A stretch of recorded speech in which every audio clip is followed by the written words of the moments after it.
आज Doubtnut app download करें। Doubtnut पर अपने सभी गणित, रसायन विज्ञान, भौतिक विज्ञान और जीव विज्ञान के डाउट्स का करो सफाया। बस प्रश्न की फोटो खींचो, एक ही प्रश्न को क्रॉप करो और तुरंत वीडियो सोल्यूशन पाओ। अभी डाउनलोड करें। प्रश्न हमें दिया है कि साबुन के एक बुलबुले की निर्वात में त्रिज्या 3 सेंटीमीटर है। अब एक अन्य साबुन के बुलबुले की निर्वात में त्रिज्या का मान 4 सेंटीमीटर दिया हुआ है। अब हम एक काम करते हैं कि यदि हम दोनों बुलबुलों को समतापी अवस्था में उन्हें मिला दें, तब इस तरह बने हुए नए बुलबुले के लिए उसकी त्रिज्या कितनी होगी वो हमें पूछा जा रहा है। विकल्प के रूप में उसके मान हमें 2.3 सेंटीमीटर, 4.5 सेंटीमीटर, 5 सेंटीमीटर या 7 सेंटीमीटर कौन सा इसका सही मान होगा ये हमें निकालना होगा। तो साबुन के बुलबुले हमारे पास दो हैं।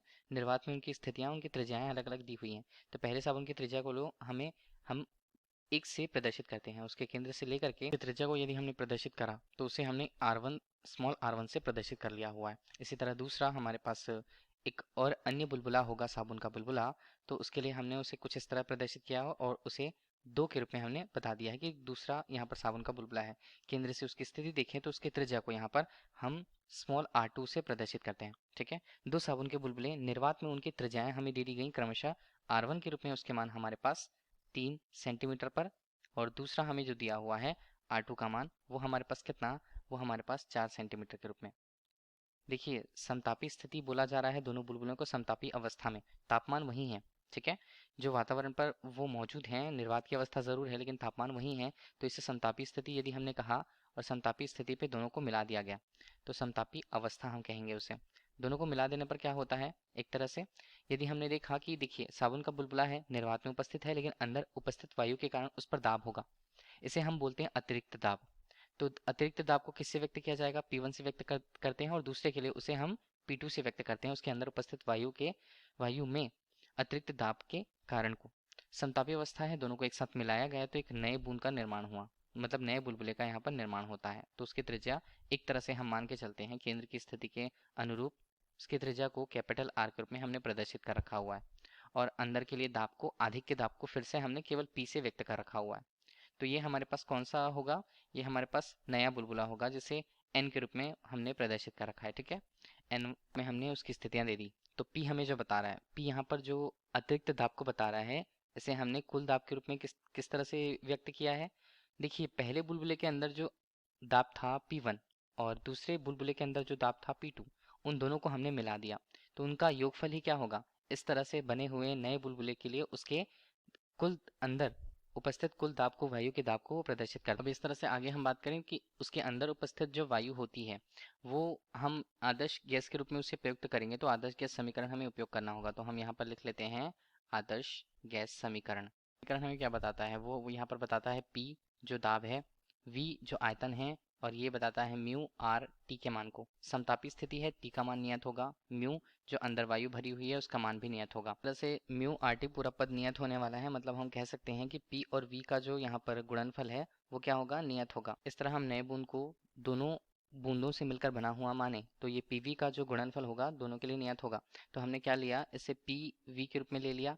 ठीक है, इसका मान क्या होगा, प्रत्येक बूंद के लिए पीवी का मान, पीवी पहले के लिए और दूसरे के लिए दो, ये क्या होता है उसका योगफल उसके बराबर होगा। तो पी का मान यदि हम रखें तो वो क्या होता है, पी के लिए हमने क्या रखा हुआ है, देखिए अगर ये साबुन के बुलबुले वहां पर हैं तो उसके लिए पृष्ठ का तनाव तो क्या रहेगा, कॉमन रहेगा या उभयनिष्ठ रहेगा। ठीक है, बराबर रहेगा। तो हमने क्या रखा, पी के मान को यहाँ पर 4T/कैपिटल R के रूप में। ये क्या बताता है, उस बुले के अंदर उपस्थित दाब के अधिक के मान को वो बताता है, मतलब दाब के मान को बता रहा है। वी के मान को क्या लिखे हम, वी आयतन को बता रहा है 4/3, यहाँ पर हमने लिखा पाई, और कैपिटल R हमने ले लिया घात 3 के रूप में लिख लिया।